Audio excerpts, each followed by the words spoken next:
This is the Lone Crater YouTube. We hope this video helps. In this video, I will explain how to replace an alternator. Before starting, ensure your vehicle is off and cool. Safety is paramount, so disconnect the negative battery cable to prevent electrical shorts. You'll need a basic set of wrenches and sockets, plus a serpentine belt tool. Take a moment to locate the alternator, usually visible near the front of the engine. Now, let's get that old alternator out.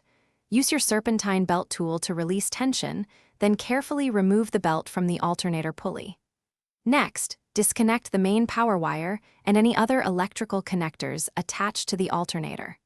Finally, unbolt the mounting bolts, usually 2 or 3, and gently maneuver the old unit out of its position. With the old one out, it's time for the new alternator. Carefully place the new unit into its mounting bracket, ensuring it aligns perfectly.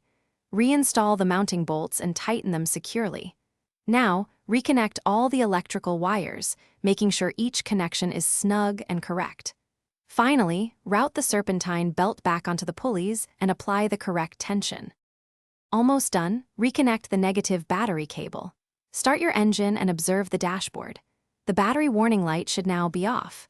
Use a multimeter to check the charging voltage. It should be around 5 to 14, 5 volts. This confirms your new alternator is working correctly. For other great deals and to grab a little Tree's Black Ice air freshener, check the description below. Thanks for watching. Consider subscribing if we helped you.